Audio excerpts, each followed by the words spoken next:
स्वराज्याचं देखणं स्वप्न पाहणाऱ्या माँसाहेब जिजाऊ, हिंदवी स्वराज्याचा ताटकणा जागवणारा पहिला महामानव श्रीमान शहाजीराजे भोसले, ज्या राजपुत्राचं नाव घेतलं की प्रत्येक मुलाची छाती रुंदावते, असा तलवारीच्या पातीवर मरण पेलून धरणारा पण यवनांना शरण न जाणारा राजपुत्र नरसिंह संभाजीराजे भोसले, अंदमानच्या काळ्या कोठडीतून स्वातंत्र्याची आग देणारे स्वातंत्र्यवीर विनायक दामोदर सावरकर, जगाला शांतीची नाही तर क्रांतीची गरज आहे हे सांगणारे आणि हिंदुस्थानच्या मातीचा इतिहास आपल्या ज्वलंत आणि जिवंत रक्ताने लिहिणारे चंद्रशेखर राजगुरू भगतसिंग, नाचू कीर्तनाच्या रंगीत ज्ञानदीप लावू जगी हा संदेश जन्माचा रुजवणारे संत श्रेष्ठ नामदेव महाराज, खऱ्या अर्थानं प्रपंच आणि परमार्थ एकाच नाण्याच्या दोन बाजू आहेत हे समजावून देणारे जगद्गुरु तुकोबाराय, आरक्षणाचे जनक राजर्षी शाहू महाराज, गुलामाला गुलामीची जाणीव करून द्या तरच तो बंड करून उठतो हा संदेश जन्माचा रुजवणारे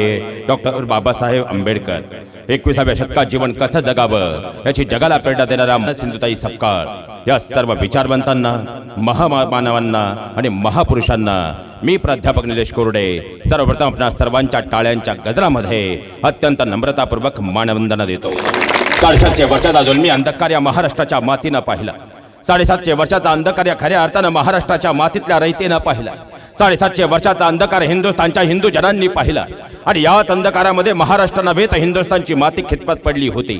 सर्वसामान्य रयत मात्र हा आता उद्याची आस लावून होती आणि अस्मितेने फडकणारा, स्वाभिमानाची आग असणारा आणि स्वाभिमानाची धगा अंतकणात घेणारा भगवा मात्र निद्रिस्त होऊन झोपला होता। तो तोच भगवा होता जो खऱ्या अर्थानं त्रेतायुगात प्रभू रामचंद्राने आपल्या खांद्यावर लिहिला पेलला होता। तो तोच भगवा होता जो द्वापार युगामध्ये खऱ्या अर्थानं भगवान श्रीकृष्णांनी युद्धभूमीवरती कुरुक्षेत्रावरती धर्मयुद्धासाठी आणि नवे तर धर्म न्यायासाठी वापरला होता। तो तोच भगवा जो भगवा खऱ्या अर्थानं वारकऱ्यांनी खांद्यावर पताका घेऊन संस्कारांची अभिरुची जागवली होती, पण तोच भगवा खितपत पडलेला कारण यवनांची तोलधार या मातीवर येत होती आणि अशाही परिस्थितीमध्ये सर्वसामान्य रयत मात्र त्रासलेली होती। आणि याच काळामध्ये या मातीमध्ये महासूर्य जन्मला, ज्या राजानं 750 वर्षाचा अंधकार हटवला आणि स्वाभिमानाची ती आग प्रत्येकाच्या अंतकणात रुजवली। मग प्रश्न निर्माण होतो, 750 वर्षाचा अंधकार राजानं हटवला, 394 वर्ष झाले, राजे स्वर्गाच्या दिशेने रम्माण झाले, पण आजही प्रत्येकाच्या अंतकरणामध्ये मात्र शिवराय म्हटलं की छत्रपती शिवाजीराजे भोसले ही गर्जना अंतकरणात उमटल्याशिवाय राहत नाही। मग माझ्या राजानं नेमकं केलं काय, माझ्या राजानं नेमकं साधलं काय, माझ्या राजानं असं काय दिलं आणि प्रत्येकाच्या अंतकरणात काय रुजवलं की 394 वर्षानंतर माझा राजा मात्र प्रत्येकाच्या अंतकरणामध्ये आधी राज्य करतो आहे, काय कारण? मग प्रश्न निर्माण होतो, खऱ्या अर्थानं राजे तर मातीचे गोळे होते ना, पण त्यांना घडवणाऱ्या माँसाहेब। मग प्रश्न निर्माण होतो की शिवराय जर घडवायचे असतील तर शिवजयंतीच्या निमित्तानं त्या शिवविचारांचा खऱ्या अर्थानं अमृत प्राशन आता आम्हाला करायला हवं। प्रश्न डोळ्यासमोर उभा राहतो, कसे असतील शिवराय, कसे घडले असतील, कसे उभे राहिले असतील, कसं असेल धैर्य, कसं असेल साहस, कसं असेल धैर्य, धाडस, साहस, कसे असतील शिवराय? लक्षात घेतलं म्हणजे समजतं, दीन दलित गरिबांचे आई म्हणजे शिवराय, हरलेल्या पिसल्यांचे दाई म्हणजे शिवराय, लवलवत्या लेखणीची धार म्हणजे शिवराय, शेळपट दिन नाकारून हिंदुस्थानच्या मातीला अस्मिताकार देणारे वाघ वाघ वाघ होते शिवराय। पण त्याच शिवरायांचा इतिहास समजून घेण्यासाठी पुण्यपावन ऐतिहासिक या नगरीमध्ये वर्तमानात राहून आम्हाला चालणार नाही। त्यासाठी संध्याकाळच्या 7:30च्या सुमाराला पुन्हा एकदा आम्हाला वेळेचा लगाम खेचावा लागेल, पुन्हा त्या भूतकाळाला वर्तमान काळात आम्हाला सज्ज करावं लागेल। त्यासाठी वेळेच्या अश्वावरती मान टाकावी लागेल, लगाम धरावा लागेल। समोर दिसेल तो अंधकार, त्या अंधकाराला छेदत पाहता पाहता पुढचा प्रवास करावा लागेल। दिसेल ती चांदण्यांची आरस, त्याही पलीकडे पाहिलं, चंद्रमा आमच्या डोळ्यासमोर लखलखू लागली, पण त्याही पुढे वेळेचा अश्व धावत राहिला। रामकृष्ण हरीचा नामदेवांचा गदार झाला, वेळेचा अश्व आणखी पुढे गेला, रक्ताच्या चिळखंडे यातनांचा हौदोस पेटला आणि पाहता पाहता इतिहासाचं एक पुस्तक मात्र फडफडू लागलं आणि नजर रोखली गेली आणि कालखंड डोळ्यासमोर आला। कोणता? इसवी सन 1600। आदिलशाहीचं स्तोम माजलं होतं, निजामानं डोक्यावर काढलं होतं। पृथ्वीराज चव्हाणांच्या मृत्यूनंतर अलाउद्दीन खिलजी वेगानं महाराष्ट्राच्या दिशेनं सरकत होता। 4 यवनी सत्ता महाराष्ट्राच्या पोलादी छातडावर थै थयानाचत होत्या। सगळीकडे दुःखाचा हाकार, सजीवच नाही तर निजागरांनीही आदिलशाही मान्य केली होती। दुःख यातना याशिवाय महाराष्ट्राच्या हिंदुस्थानच्या वाट्याला काही राहिलंच नव्हतं. सर्वसामान्य रयत यवनांच्या टापाखाली रडत होती. तेच अश्रू गोठल्यानं त्या चिपटांनी मात्र खऱ्या अर्थानं उद्याचा स्वाभिमान शोधत होती. आणि वीज चमकली. मालोजींच्या रूपाने या सृष्टीला नवचैतन्य मिळालं आणि याच मालोजींच्या पोटी जन्मलेल्या शहाजीराजांनी पुण्यावरती भगवा फडकवला.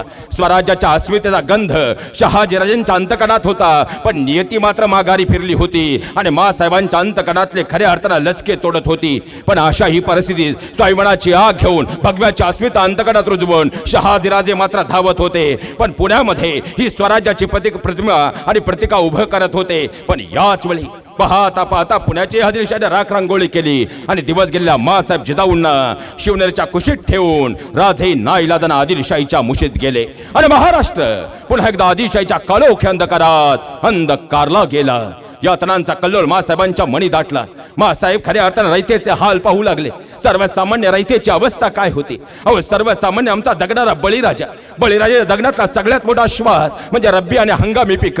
या दोन पिकांवरती जगणारा, फुलोऱ्यामध्ये स्वर्ग पाहणारा हा असतो बळीराजा. पण यवनांची तोल धाडायची, घोड्यांच्या टापांखाली खऱ्या अर्थानं आमची माती बेचिराग व्हायची आणि यवन हसत खेदळत माघारी निघून जायचे. स्त्री म्हणजे आमच्या देवरातील देवता, पण यवन यायचे, आमच्या घरापर्यंत पोहोचायचे, उंबऱ्याच्या आत यायचे, आया बहिणींच्या आबरूची लक्तर वेशीला टांगायचे आणि बेलगाम होऊन माघारी निघून जायचे. मासाहेबांनी ही अवस्था पाहिली. मासाहेबांच्या डोळ्यातून अश्रूंची धार लागली आणि शिवनेरच्या कुशास्थाऱ्या शिवाई समोर मासाहेब नतमस्तक झाल्या. आई, अगं खऱ्या अर्थाने या स्वराज्यासाठी, आता खऱ्या अर्थाने पिसलेल्या खंगलेल्या त्रासलेल्या बळीराजासाठी, माझ्या घरातल्या आई लक्ष्मीसाठी आता कोणी वालीच नाही का? प्रभू रामचंद्रांच्या रूपाने त्रेतायुगात भगवान परमात्म्याला अवतार घेतला. द्वापार युगात भगवान श्रीकृष्णांच्या रूपाने परमात्म्याने अवतार घेतला. पण यवन रूपी असुर या मातीवरती नंगा नाच करताय. पण आता कोणी अवतार घेणारच नाही का? आणि जर आता कोणी अवतार घेणार नसेल तर उद्याचा माझ्या पोटी येणारा पुत्र खऱ्या अर्थानं हे स्वराज्य आणि रयतेचं राज्य आणि आसुरांचा कर्दन काळ ठरल्याशिवाय राहणार नाही. आणि मासाहेब शिवाई समोर रतमस्तक झाल्या आणि मुखातून बोलू म्हटले, हे अंबिकेनं चंडिकाय वरदान दे, उन्मत्ताई सिंहासने चिरपाड न्यामज पुत्र दे. आणि फाल्गुन महिना, शिशिर ऋतू, हस्त नक्षत्रावर पृथ्वीचे वैभव व्यक्त करणारे 8 ग्रह अनुकूल असताना 19 फेब्रुवारी 1623 बाळ राजे जन्माला आले. आनंद झाला. पुत्र कुणाला झाला? पुत्र जिजाऊंना झाला, पुत्र शहाजींना झाला, पुत्र सह्याद्रीला झाला, पुत्र महाराष्ट्राला झाला, पुत्र हिंदवी स्वराज्याला झाला. हेही विसरता कामा नये. पाहता पाहता मासाहेबांनी रामायण, महाभारत आणि महापुरुषांच्या चरित्रानं छोट्याशा बाळराजांना समृद्ध करत राहिल्या, मातीचा गोळा घडवत राहिल्या. राजांचं वय झालं 5 वर्ष. याच काळात जुन्नर, नगर, आंबेगाव प्रांतावरती दुष्काळाचं प्रचंड सावट आलं होतं. पोरके झाल्यावानी जनावरं रानोमाळी फिरत होती. शेतकरी, कष्टकरी अन्न पाण्याविना मरण घाईला आला होता. शिवनेरच्या टोकावरून बाळराजे निहाळते झाले आणि विचारलं मासाहेबांना, मासाहेब, ही लोक कोण आहेत? हा तर बळीराजा आहे. बळीराजा? राजा काय असा असतो?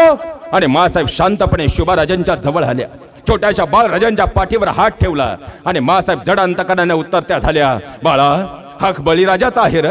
पण वामनानं त्याच्या डोक्यावर पाय ठेवला तेव्हापासून रयत पोरके राज. अहो नाही मासाहेब, नाही. हा तान्याय. तसा 5 वर्षांचा बाळराजा तारदिशी उभा राहिला. दोन्ही मुठ्या आवळल्या तशा मासाहेब उद्गारल्या, यांना कोणीच वाली नाही राजे. आकाशातून वीज कडकडावी असा बाळ कडडला. नाही मासाहेब, नाही. मी मिळवेन ते राज्य, मी घडवेन ते बळीराज्य, मी होईन तो राजा. अवघ्या 5 वर्षांचे बाळराजे, अवघ्या 5 वर्षांचे. काय ती उमेद, काय ती समज, कशी आली असेल ही उमेद आणि कशी आली ही समज. बाळराजा हा मातीचाच गोळा होता ना, पण त्यांना घडून आकार दिला तो मासाहेब जिजाऊंनी. म्हणून तर 394 वर्षानंतर आजही आमचा इतिहास ओरडून सांगतोय, आई कशी असावी याचं ज्वलंत, जिवंत, कीर्तिवंत आणि मूर्तिमंत उदाहरण म्हणजे मासाहेब जिजाऊ. हल्लीचा काळ बदललाय म्हणा. वैदिक काळापासून विश्वाचा सार सामावलेला आई हा शब्द जन्मदातीला लागू पडायचा. पण आता काळ बदलला. आईची मम्मी, मम्मीचा मम्मा आणि मम्माचा मॉम कधी झाला आमचा आम्हालाच कळलं नाही. आज टॉप जीनच्या काळात आईचा पदर हरवला म्हणून तर गदर झाला आणि नवीन पिढीत बदल झाला. मुलांवरती पहिलं गर्भसंस्कार हे आईच्या उदरात होतं. कुरुक्षेत्रात कसं घुसायचं आणि चक्रव्यूह कसा भेदायचा हे अभिमन्यू आईच्या गर्भात शिकला. झोप लागली जन्मदातीला, अभिमन्यू संपला. आताची आमची अवस्था काय? मासाहेब जिजाऊंच्या गर्भात जेव्हा शुभाराजे आकार घेत होते तेव्हा मासाहेब काय करायचं? माझं पोरग गोरपान जन्माला यावं म्हणून काजू बदाम उघडून पित नव्हत्या. ज्ञानाचं बाळकडू आपल्या राजांना पाज होत्या, कुळाचा अभिमान बांधवत होत्या. आता खऱ्या अर्थाने इथं एवढं सुंदर व्याख्यानाचं आयोजन आहे. व्याख्यानाचं आयोजन नियोजन अत्यंत सुंदर पद्धतीनं केलेलं आहे. पण अनेक ठिकाणी आजच्या दिवशी ऑर्केस्ट्राचेही कार्यक्रम आहेत. आणि योगायोग जर पाहिला तर मला वाटतं आज खऱ्या अर्थानं गौतमीताई रायगड पट्ट्यात आहे. आणि जर आता खऱ्या अर्थानं आयोजकांनी असं सांगितलं की या कार्यक्रमानंतर गौतमीताई या ठिकाणी भेट द्यायला येणार आहेत, मला सांगा आजूबाजूच्या 4 गावातला एकतरी व्यक्ती त्या गावात सापडेल का? पण इथं एकच विचार करा, खऱ्या अर्थानं ज्या वेळे याच अभिनेत्री समोरून येत असेल ना, कोणीतरी शिट्ट्या वाजवत असेल, कुणी काहीतरी गलिच्छ कमेंट पास करत असेल आणि कुणातरी विक्षिप्त वास्तंद नजर त्यांच्या शरीरावर फिरत असेल, मग आम्हाला वाटतं आमच्या मुलींकडे समानता नजरेनं पाहावं.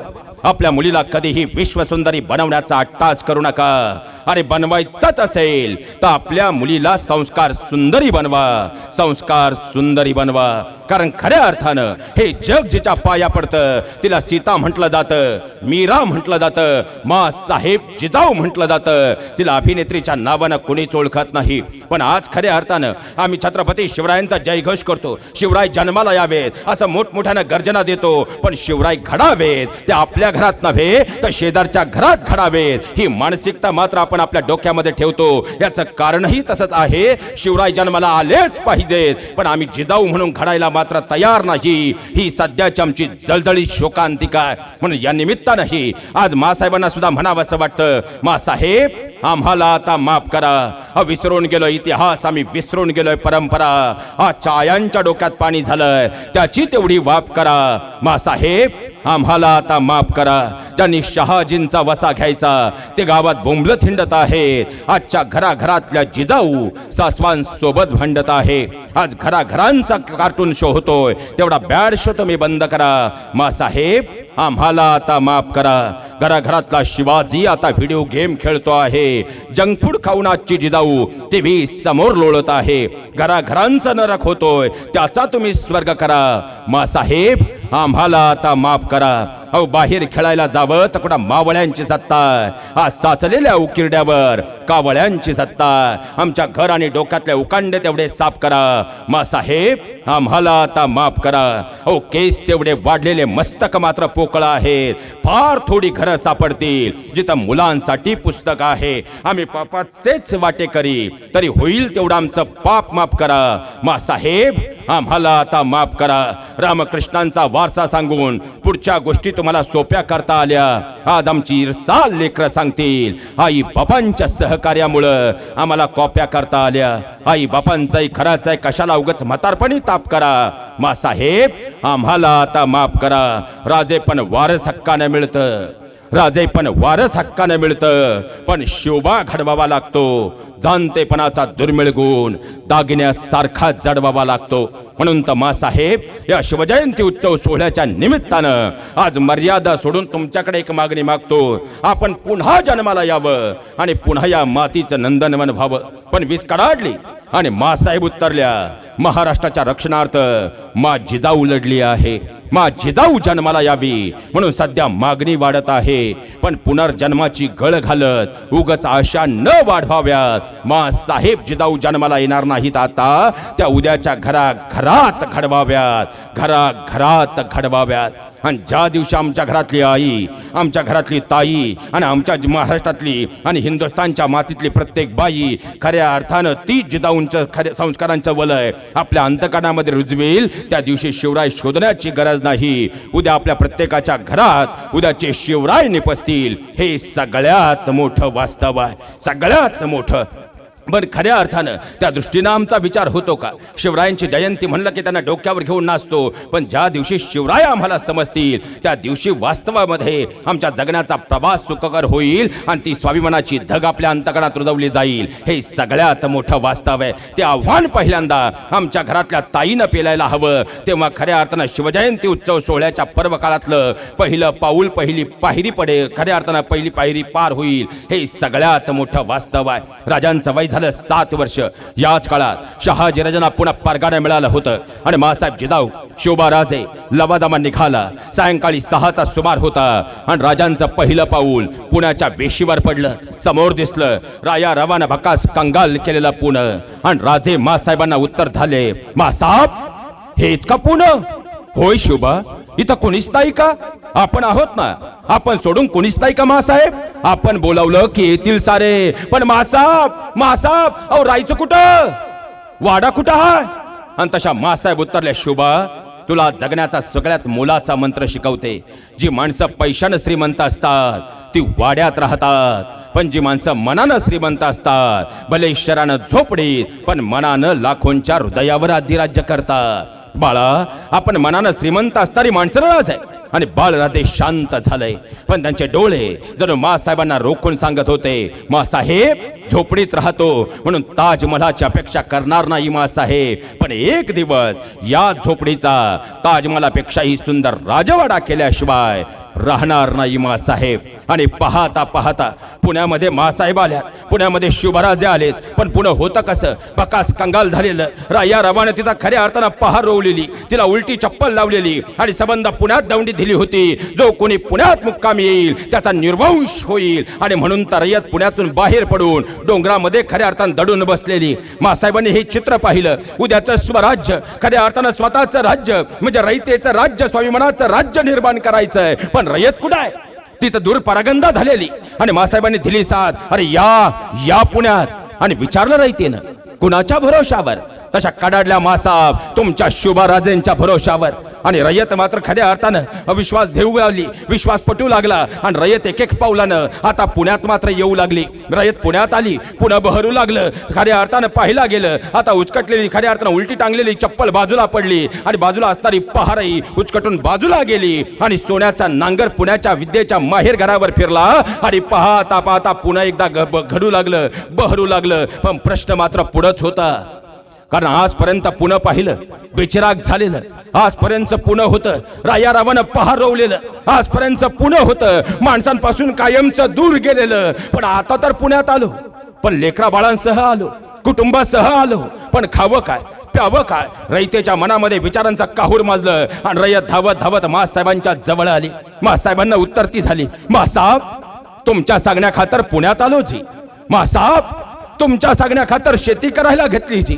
मासाहेब खऱ्या अर्थानं शुभराजांच्या विश्वासावर आलो जी.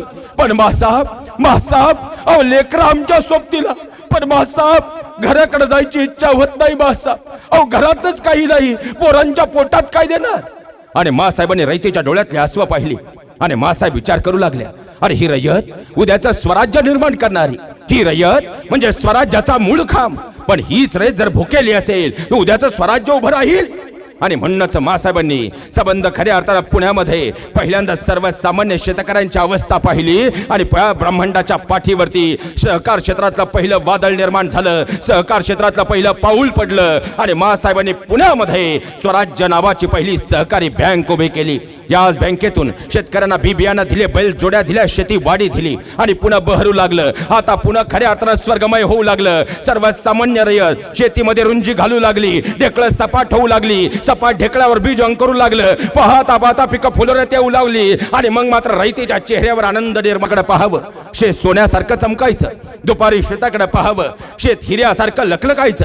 पण याच काळात पुण्याची 7.5 पाठ सोडायचं नाव घेत नव्हती. रानगाव्यांचा एक धोंडा पुण्याच्या दिशेनं येता करता झाला. पाहता पाहता रात्रीचा शेतावर आक्रमण करू लागला. रात्रीमध्ये शेत स्मशान करू लागला. आणि रानगवे पुन्हा माघारी निघून जायचे. सर्वसामान्य शेतकरी धावत जायचा. सकाळी शेतामध्ये गोपणे हातात घेऊन, आता पाखरं आली असतील, गोपणे फिरवावी लागेल, पीक हाताशी आलंय, पण समोर पाहावं तर एका रात्री स्मशान झालेलं शेत दिसायचं. आणि रयतेच्या डोळ्यातून जणू अश्रूंची धार लागली. अरे खऱ्या अर्थानं ती गोठून आता रक्ताची धार लागावी, कारण हाताशी आलेलं सगळंच मातीमोल झालं होतं. आणि रयत धावत मासाहेबांच्या जवळ आली, मासाहेबांच्या समोर उभी राहिली, मासाहेबांच्या चरणावर डोकं ठेवलं. मासाहेब तुमच्या सगळ्या खातर पुण्यात आलो मासाहेब अहो शेती करायला घेतली मासाहेब, आस होती मासाहेब, काहीतरी मिळालं नवं. पण मासाहेब रानगव्यांच्या धोंड्यानं शेतीचं स्मशान केलं मासाहेब. आमच्या स्वप्नांची माती झाली मासाहेब. काय करावं? अहो घराकडे जाता बी येत नाही. घराकडे जावं तर दाराशी पोरं बसलेली, छोटी छोटी लेकरं. मासाहेब मला विचारतायत, बाबा खायला काय? काय सांगू मासाहेब, काय सांगू? आणि मासाहेबांनी रयतेच्या डोळ्यातली आसवं पाहिली आणि इथंच मासाहेबांनी पूर्ण पुण्यात दौंडी दिली. जो कोणी रणगव्यांची शिकार करेल त्याला सोन्याचं कडं दिलं जाईल. आणि तर्रीबाण पोरं बाहेर पडली, शेताभोवती पहारा देऊ लागली. रात्रीचा भयान अंधारामध्ये आता मात्र शेताला वेडा घालून बसू लागली. रानगवा दिसला, तिच्यावर तुटून पडू लागली, तुंबळ युद्ध करू लागली. आणि पाहता पाहता रक्ताच्या पाटामध्ये रानगव्यांची शिकार करून मासाहेबांना दाखवू लागली. रानगवे आता माघारी परतू लागले आणि रानगव्यांच्या ताकदीचे माऊली मात्र ही लेकरं आता पुढे येऊ लागले. याही परिस्थितीमध्ये खऱ्या अर्थानं महिना दीड महिना निघून गेला. रात्री 12-12:30ची वेळ होती आणि 4-5 पोरांचं टोळकं लाल महालाच्या दिशेनं निघालं होतं. पाहता पाहता वरून गडकऱ्यानं पाहिलं, पहारेकऱ्याला आदेश दिला, गडाचा दरवाजा बाजूला झाला आणि हे 4-5 पोरांचं टोळकं आत आलं. तसं पहारेकऱ्यानं विचारलं, काय र एवढ्या रात्रीचा आलासा, काय काम काढलं? तसं एक पोरग सरदिशी पुढे येत म्हणालं, मासाहेबांना भेटायचं आहे जी. अरे पण लेका घड्याळाचे पग वाजले किती? अरे एवढ्या रात्री मासाहेब झोपल्यात? आणि तसं खऱ्या अर्थानं पोरं ऐकायला तयार नाही. पोरं उत्तरली, नाही मासाहेबांना भेटलं बिगर जाणार नाही. पोरांचा गलका ऐकला आणि वरून गडकरी खाली धावत आला. गडकऱ्याने विचारलं, कार कसला एवढा गोंधळ माजलासा? आणि त्याच वेळी पोरग उत्तरलं, मासाहेबांना भेटायचं आहे जी. पण आता मात्र गडकऱ्यानं सांगितलं, मासाहेबांना भेटू शकत नाही. रात्रीचे 12:30 वाजलेत, मासाहेब झोपल्यात, निद्राधीन आहेत, आता नाही, सकाळचं या. पण पोरं ऐकायला तयार होईना. शेवटी पोरांचा गलका ऐकला आणि मासाहेबांनी वरून पाहिलं. मासाहेब खाली आल्या, लेकरांच्या जवळ आल्या. लेकरांना विचारलं, कार बाळांनो एवढ्या रात्रीचा आलासा, काय काम काढलं? तसं एक पोरग सरदिशी पुढे येत म्हणालं, मासाहेब मासाहेब तुम्ही दौंडी दिलती ना व? जो कोणी या रणगव्यांची शिकार करेल त्याला सोन्याचं कडं दिलं जाईल. मासाहेब मासाहेब अहो रानगवा घेऊन आलो की. आणि एवढे शब्द ऐकले आणि मासाहेब शांतपणे पावलं टाकीत पुढे आली. त्या लेकराच्या जवळ आल्या, त्या लेकराच्या खांद्यावर हात ठेवला आणि उत्तर त्या शांतपणे झाल्या, कारण लेकरा खऱ्या अर्थानं तुला सोन्याचं कडं व्हावं होतं ना, म्हणून आला असा ना. सकाळी आला असता तुला काय तुझ्या आईनं सोन्याचं कडं दिलं नसतं? अहो एवढे शब्द ऐकले, पोरग जागेवर शहारलं. शहारता क्षणी उत्तरलं, मासाहेब त्या सोन्याच्या कड्यासाठी नाही आलो मासाहेब. मासाहेब अहो खऱ्या अर्थानं तुम्ही आमचे करते करविता. अहो या सोन्याच्या कड्याला तुमच्या समोर किंमत कसली मासाहेब? अहो रानगवा मारला ना ब आणि तुमच्या कौतुकाची थाप पाठीवर पडेल माहित होतं, म्हणून आलो मासाहेब. आणि खऱ्या अर्थानं मासाहेबांनी एक वेळ त्या लेकराकडे पाहिलं, त्याच्या डोळ्यातली आसू पाहिली आणि लेकरू मात्र आता खऱ्या अर्थानं संयम सुटला होता. पोरग रडत होतं, बाठीवरचा रानगवा खाली टाकला. पोरग उत्तरलं, मासाहेब अहो माईची आण घेऊन सांगतो या, माची आण घेऊन सांगतो या, त्या सोन्याच्या कड्यासाठी नाही आलो मासाहेब. अहो तुमच्या कौतुकाची थाप माझ्या पाठीवर पडावी ना, म्हणून आलो होतो मासाहेब. मासाहेब तुम्हाला वाटलं कसं हो, या सोन्याच्या कड्यासाठी एवढ्या रात्रीचा मी तुमच्या जवळ येईल मासाहेब? मासाहेब अशी सोन्याची लाख कडी कुर्बान होती. आईचा हात पाठीवर पडला की लेकराला 10 तीचं बळ येतं, म्हणून आलो होतो मासाहेब. त्या सोन्याच्या कड्याची आस्ताय मासाहेब. मासाहेबांनी तोंडावर हात ठेवला. गपकिरल लेकरा, गड्यासारखा गडीन बाईसारखं रडतोय होय? अरे नाव काय रे तुझं? पोरग जागे उडी मारत म्हणाल, तान्हाजी तान्हा त्या उंबरड गावचा. त्या दिवशी जो तान्हा मासाहेबांचा झाला, कोंढाण्यावर लढता नाही, उदयभान बरोबर झुंजता नाही, मासाहेबांचा राहिला. अनेक वेळा आम्ही छत्रपतींचा इतिहास ऐकतो, अनेक वेळा छत्रपतींचा इतिहास मांडतो, पण छत्रपतींचा इतिहास ऐकताना फक्त तलवारीचं बळ आणि ढालीची ताकद म्हणजे शिवचरित्र नाही, त्याही पलीकडे जाऊन विश्वासानं घडवलेलं, विश्वासाच्या थाप्यावर उभं राहिलेलं हे स्वराज्याचं गणित खऱ्या अर्थानं ज्या दिवशी आम्ही समजून घेतलं, त्या दिवशी आम्हाला कळेल स्वराज्य कशाच्या बळावर उभं ठाकलं. कारण एकीकडे खऱ्या अर्थानं कोणतं युद्ध म्हटलं, आजही कोणतं युद्ध आम्ही पाहायला गेलो. आता इराण अमेरिकेचं युद्ध सुरू, दुसऱ्या बाजूला युक्रेनचं युद्ध सुरू. पण आम्ही पहिल्यांदा गणित आखतो, कोणत्या देशाकडे किती सैन्य आहे, कोणत्या देशाकडे किती तोफा आहे, कोणत्या देशाकडे किती मिसाईल आहेत आणि किती सैन्य आहे, एकमेकांचं बळ प्रतिबळ किती आहे, यावर आम्ही ठरवतो विजय कुणाचा होईल. पण इथं तर गणितच उलट आहे.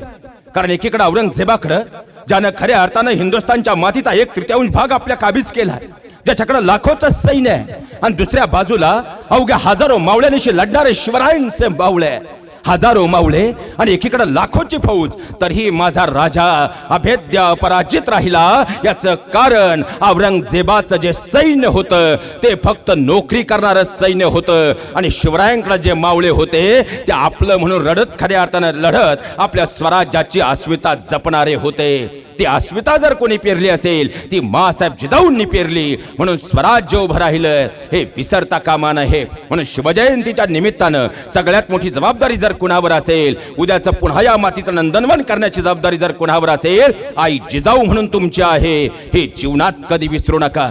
खऱ्या अर्थानं राजांच्याही मनामध्ये आता सर्वसामान्य रयतेचे हाल पाहिले आणि आता राजांच्या मनामध्ये विचार आला, खऱ्या अर्थानं स्वराज्य उभं राहायला हवं, स्वराज्य उभं राहायला हवं, रयतेचं राज्य उभं राहायला हवं. माँसाहेबांनी दिलेलं बाळकडू आणि माँसाहेबांनी दिलेले गर्भसंस्कार त्याचं बळ कुठेतरी राजांना खुणावत होतं. आणि वयाच्या 13व्या वर्षी रोहिडेश्वरावर राजांची शपथ झाली. राजांच्या मुखातून रोहिडेश्वरावर बोलू म्हटले, हे अंबिकेनं चंडिकाय वरदाने वरदान दे, उन्मत्तै सिंहासने चिरपाड न्यामद शक्ती दे. आणि याच शक्तीच्या बळावरती एक एक मावळ्याची भक्ती राजांवरती बसत गेली. जणू राजे आपल्या मावळ्यांना सांगत असतील, अरे क्यों मरते हो बेवफा सनम के लिए, 2 गज जमीन भी नहीं मिलेगी तुम्हें दफनाने के लिए, मरना है तो मर अपने देश वतन स्वराज के लिए, हसीना भी दुपट्टा फाड़ देगी तेरे कफन के लिए. आणि त्यातूनच पाहता पाहता विश्वासानं भरलेली, स्वाभिमानानं नटलेली आणि खऱ्या अर्थानं विश्वासाच्या हुंकारावरती जगणारी मावळ्यांची फौज निर्माण झाली.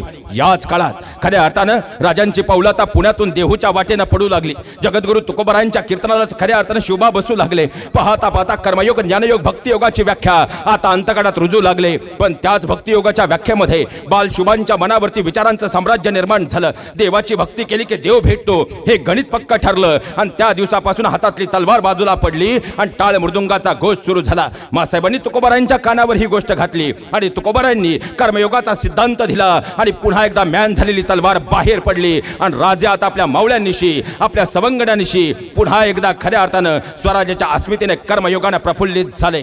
याच काळात राजे देहूवरून पुन्हा माघारी जात असताना खऱ्या अर्थानं रात्री 3:30ची वेळ होती. थंडीचे दिवस होते. घोड्यांच्या टापांचा आवाज बेलगामपणे सह्याद्रीला भेदून माघारी येत होता आणि अचानक झाडीतून किंचाळी ऐकू आली. राजांनी लगाम खेचला. घोडा जागेवर स्तब्ध झाला. बाजूला असताना कावजी येसाचे तेही स्तब्ध झाले आणि कोणीतरी येताना दिसलं. वयस्कर व्यक्ती धावत धावत राजांच्या जवळ आला. राजांची मान मात्र घोड्यावर टाकलेली. त्याच वेळी राजांचे चरण पकडले आणि डोळ्यातले अश्व गळत उत्तर झाला, राजा न्याय द्यावाजी, न्याय द्यावाजी. राजांना काही कळे ना.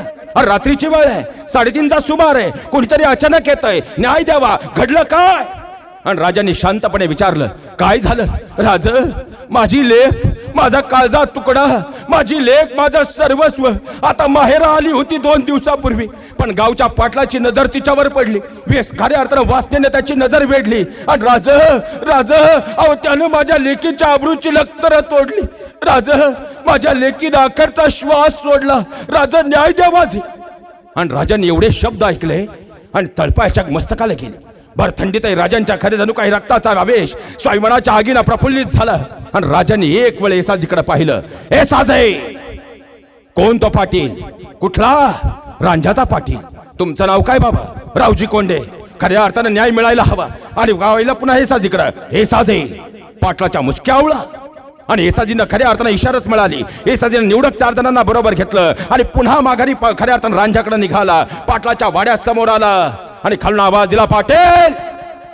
पाटील मात्र जागा झाला. पाटलांनी वरून पाहिलं आणि खाली येसाजीकडे पाहिलं. अजून 2-3 मावळ्यांना पाहिलं आणि खऱ्या अर्थानं पोरासोरांकडे जणू पाहावं असं पाहत पाटील उतरला, काय र? आणि खऱ्या अर्थानं येसाजी उतरला. राजांनी आमंत्रण धाडलंय, बोलावलंय तुम्हाला. राजांनी बोलावलाय. वाह, तुझा राजा तो काल परवा आलेला. तुझ्या राजाला जाऊन सांग, येत नाही गावचा पाटील हाय म्या, वतनदार पाटील. पण त्याच वेळी राजांचे शब्द येसाजीच्या कानामध्ये शिशासारखे ओतले गेले. मुसक्यावळा बदलाच्या आणि पाहता पाहता दोरखंड फेकला. दोरखंडामध्ये पाटील जरबंद केला आणि दोरखंडात बांधलेला पाटील येसाजी घेऊन निघाला. भले पहाटे वाड्यावर आला आणि राजांसमोर उभा केला. राजे सिंहासनावर आरूढ झालेले. राजांच्या हातामध्ये तलवार, डोळ्यात स्वाभिमानाची आग आणि ती अवस्था पाहिली आणि पाटलाचे हात जोडले गेले. पाटील गायाबाया करू लागला, राज, राज, एक डावजी, एक डावजी, एक डाव माफी. आणि एक वेळ खऱ्या तर राजे उत्तर झाले, खामोश. पाटील, माफी मागण्याची घोडचूक करू नका. आणि पाटलाला कळून चुकलं. राजे ऐकणार नाही आणि पाटील मासाहेब जिजाऊंच्या चरणावर गेला. मासाहेब चूक झाली जी, चूक झाली जी. एक डाव माफी राजांना सांगा किंवा. आणि त्याच वेळी मासाहेब उत्तरल्या, पाटील, स्त्री म्हणजे आपल्या देवाऱ्यातील देवता, खऱ्या अर्थानं आपल्या घरातल्या लक्ष्मीचं रूप. पण तिचा असा अपमान. राजे, निर्णय घेण्याचं आपला स्वातंत्र्य आहे. एवढे शब्द ऐकले आणि राजांनी येसाजीकडे पाहिलं. येसाजी, पाहताय का? पाटलाचे हात पाय कलाम करा. आणि येसाजी तलवार फिरली. पाहता दोन्ही हात आणि पाय जेरबंद झाले आणि धडक राहिलेला पाटील आता पुन्हा उचलला, रांझात नेऊन सोडला. आणि राजांनी खऱ्या अर्थाने हिंदुस्थानच्या मातीला संदेश दिला. स्त्री म्हणजे आमच्या देवाऱ्यातील देवता, आमची आई बहीण कदापिही दुबळी नाही. जर कोणी वाकड्या नजरेने तिच्याकडे पाहिलं त्याच्या अशीच खंडोळी होईल. म्हणून तर शिवचरित्राच्या इतिहासामध्ये पुन्हा अत्याचार, स्वैराचार आणि बलात्कार हे शब्द सापडत नाही. ही सगळ्यात मोठी वास्तवता, सगळ्यात मोठी राजांचं चरित्र. कारण या मातीचा इतिहास तुम्ही बारकाईनं पहा. या मातीमध्ये राजे अनेक झाले पण त्यात कोणी महाराज झाले नाहीत. आणि या मातीत महाराज लाखोनं झाले पण त्यात राजे कोणी झाले नाही. खऱ्या अर्थानं या मातीत एवढे राजे झाले पण सगळेच राजे शक्तिशाली होते असे नव्हे. जे शक्तिशाली होते, सामर्थ्यवंत होते, ते मात्र कर्तृत्वानं तेवढे उंचीचे होते असं नाही. जे राजे कर्तृत्वान होते तेवढे खऱ्या अर्थानं बलानंही परिपूर्ण होते असे नाही. आणि जे बलानं, शक्तीनं, बुद्धीनं परिपूर्ण होते ते खऱ्या अर्थानं चरित्रानंही परिपूर्ण होते असं नाही. पण या ब्रह्मांडातल्या कोणत्याही महापुरुषांचं चरित्र हातामध्ये घ्या. बुद्धी, चरित्र, चारित्र, निष्कलंकता, खऱ्या अर्थाने या सगळ्याचा संगम ज्या पाटानं वाहतो, ज्या मातीमधून तो दिसतो, ज्या मातीमधून तो उपसतो, ज्या सिंहासनापर्यंत आम्हाला पोहोचवतो, ते नाव म्हणजे छत्रपती शिवाजी महाराज. हे सगळ्यात मोठं वास्तव आहे. आज वृत्तपत्राचं कोणतंही पान उचकलं, अत्याचार, स्वैराचार आणि बलात्काराच्या बातम्या आम्ही पाहतो. मग प्रश्न असा पडतो, 394 वर्षानंतरही शिवराय वास्तवात आम्हाला समजले का, याचा विचार मात्र आम्हाला करावा लागेल. कारण राजांचं चरित्र हे खऱ्या अर्थानं तेजपुंज चरित्र, राजांचं चरित्र, स्वयंमनाची आग असणारं चरित्र, शिवरायांचं चरित्र, स्वयंमनाची धग असणारं चरित्र, शिवरायांचं चरित्र, निष्ठेनं ओतप्रत भरलेलं चरित्र, शिवरायांचं चरित्र, संयमाच्या पराकोटीला कळसावरती पोचलेलं चरित्र, शिवरायांचं चरित्र, नीतिमत्तेच्या बळावरती कळसाला गवसणी घालून खऱ्या अर्थानं बुद्धी, शक्ती, शौर्य, साहस आणि निष्कलंक चारित्र्य याचा संगम म्हणजे शिवछत्रपतींचं चरित्र. हे आमच्या लक्षात यायला हवं. माझ्या राजानं कर्तृत्वाची गाथा लिहिली, तलवारीचा इतिहास लिहिला, पण त्याबरोबर चरित्र आणि चारित्र्याचाही सगळ्यात मोठा इतिहास लिहिला. अरे लाल महाराज शाहिस्ते खान ठाण मांडून बसलेला आणि त्याच वेळी राजांच्या मनाशी बेट ठरला. शाहिस्ते खान संपला पाहिजे. रात्र खऱ्या अर्थानं मावळ्यांना सोबत घेतलं. राजे निघाले. पाहता लाल महालावर आले. शाहिस्ते खानाची बोटं तुटली. शाहिस्ते खानानं आपल्या बेगमला बरोबर घेतलं, राहिलेले यवन घेतले आणि धावत सुटला. रस्ता फुटेल तसा धावत निघाला. काही रस्ता पार झाला आणि बेगमनं शाहिस्ते खानाला थांबवलं. रुको रुको. आणि मग मात्र शाहिस्ते खानाने पाहिलं. क्या हुआ? अहो, तुमची बहीण दिसत नाही, माघार राहिली. लाल महालात माघारी जावं लागेल. एवढे शब्द ऐकले आणि शाहिस्ते खानानं बेगमकडे पाहिलं आणि शाहिस्ते खान शांतपणे उत्तरता झाला, बेगम, आता जर माघारी गेलो शाहिस्ते खानाच्या फक्त खांडोळ्या तुला पाहायला मिळतील, पण माझी बहीण माघारी आहे, हरकत नाही. आपण पुढे जरी निघून गेलो तरी खऱ्या अर्थानं तो दख्खनचा शिवा माझ्या बहिणीला हात सुद्धा लावणार नाही. कारण तो घरातल्या स्त्रीला नाही तर शत्रूच्या स्त्रीलाही देवीचंच रूप देतो. हा विश्वास शाहिस्ते खानाच्या मनात आहे माझ्या राजाबद्दल. याही पुढे जाऊन जर सांगायचं म्हटलं तर राजे आपल्या सिंहासनावर आरूढ होते आणि त्याच वेळी राजांच्या डोळ्यासमोर कल्याण दिसत होतं. आणि राजांनी आबाजी सोनदेवाला बोलावणं धाडलं. आबाजी सोनदेवाला राजांच्या चरणावर मुद्रा झाला आणि त्याच वेळी राजांनी एक वेळ आबाजीकडे पाहिलं. आबाज आहे, कल्याण आमच्या डोळ्यात खुपते आबाजी. आणि आबाजी उत्तरला, राजा एवढंच ना, सकाळपर्यंत कल्याण तुमच्या पायावरची. आणि पाहता निवडक 300 मावळ्यांना बरोबर घेतलं. अमावस्येची रात्र होती आणि नाणेघाटाच्या मार्गानं आता खऱ्या अर्थानं आबाजी सोनदेव आपल्या निवडक मावळ्यांशी निघाला. कल्याणपर्यंत पोहोचला. मशाली पेटल्या गेल्या, रक्ताची धार लागू लागली. अरे ढालीवर तलवार, तलवारीवर ढाल पडत राहिली. पुढचे 2 तास खऱ्या अर्थानं हे हल्ला करत यवन माघारी परतत होते आणि हर महादेवचा गदर करत मावळे मात्र पुढे धावत होते. सगळी लूट हाती आली. ती लूट घोड्यावर लादली गेली. कल्याण बेचिराग झालं आणि आता आबाजी फिरणार तेवढ्यात त्याची नजर खऱ्या अर्थानं कल्याणच्या सुभेदारच्या शयनगृहाकडे गेली. तो आत गेला आणि पाहिलं तर एका खोलीमध्ये एक खऱ्या अर्थानं कन्या, एक मुलगी कोपऱ्यात बसलेली. ती सौंदर्यवान, तिचं लावण्यखानी रूप पाहिलं. आबाजी क्षणभर विचार करत राहिला. आजपर्यंत ऐसे लावण्य कधी पाहावयास मिळाले नाही. अरे ऐसे सौंदर्य आजपर्यंत कधी पाहावयास मिळाले नाही. जणू काही स्वर्गातली रंभा उर्वशी. ऐसे सौंदर्य आजपर्यंत दिसले नाही. असं सौंदर्य माझ्या राजाच्या चरणावर असेल तर. आणि त्याच वेळी त्याने आपल्या मावळ्यांना इशारत केली.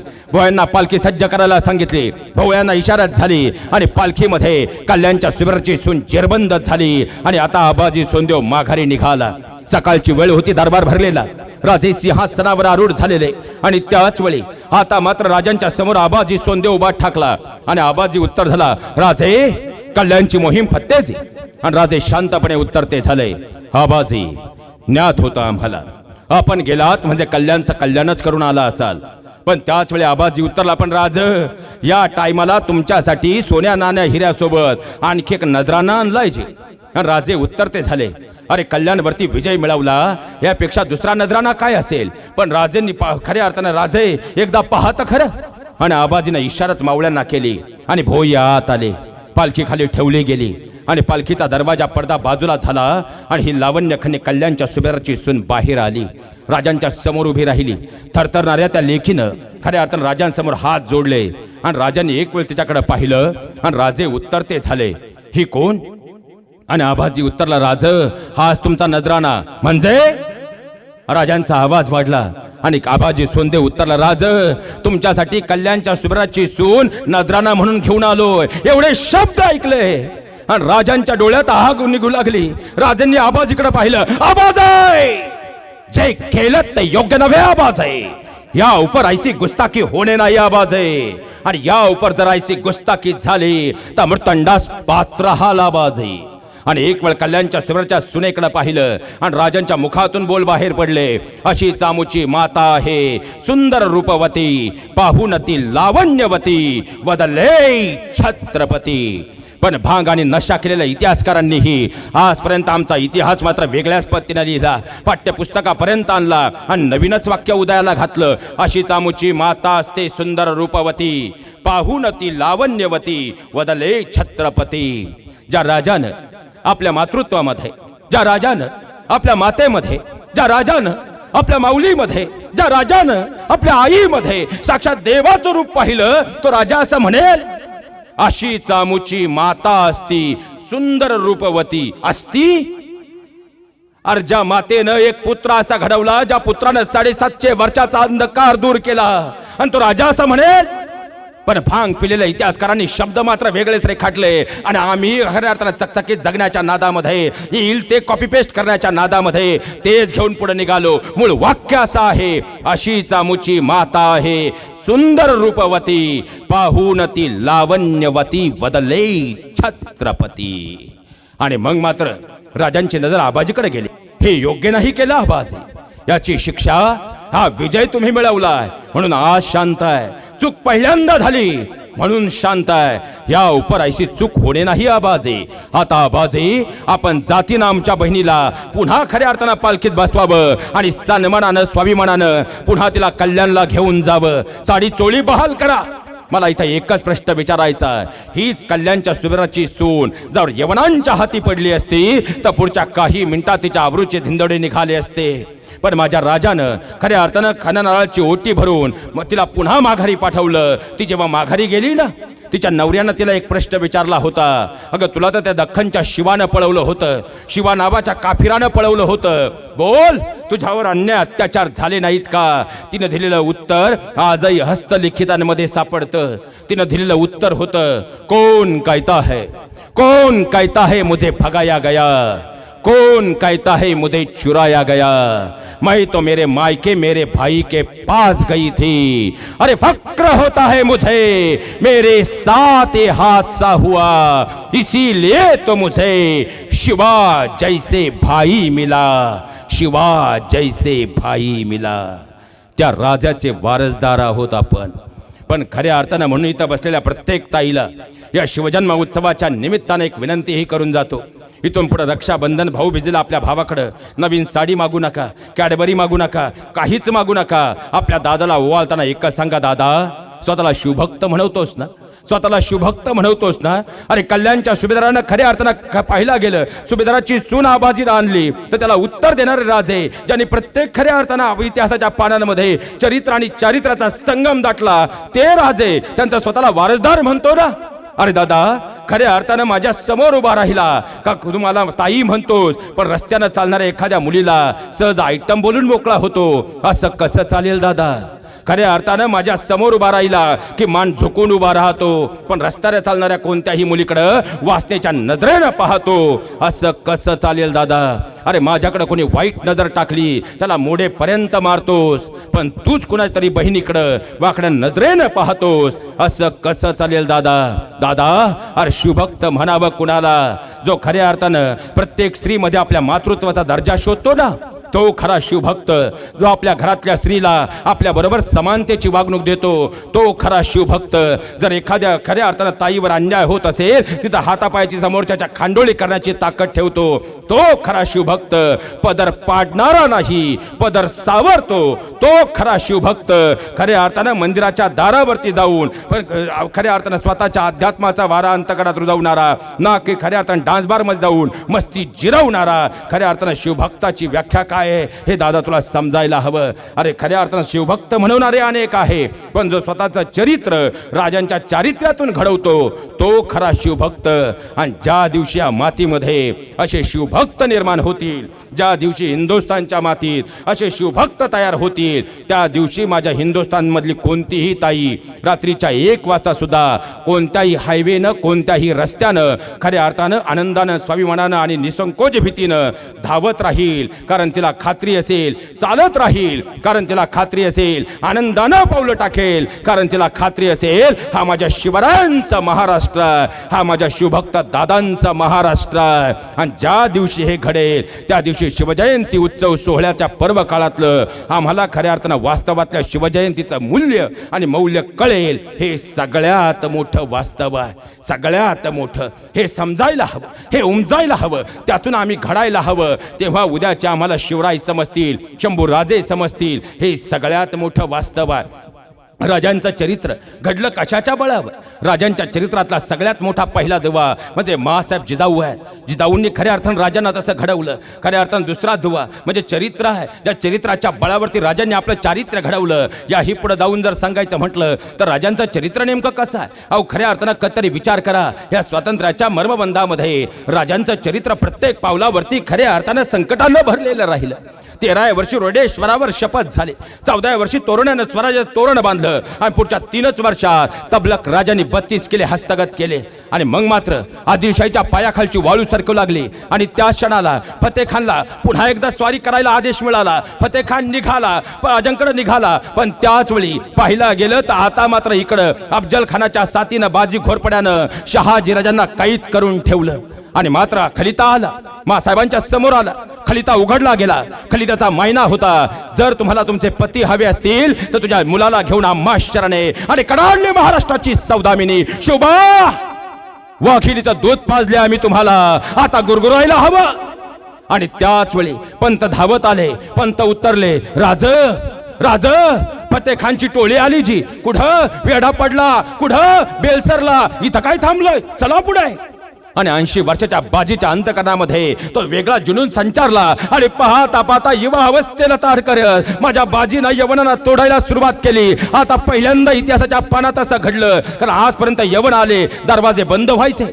आजपर्यंत यवन या मातीत आले की खऱ्या अर्थानं भीतीचं मृत्यूचं तांडव नाचायचं. आज चित्र बदललं होतं. पहिल्यांदा आता फतेखान चाल करून आला होता आणि मावळेने त्याला असं तोडलं होतं. फतेखा पुढे पळत होता आणि मावळे मात्र माघारी त्याच्या पळत होते.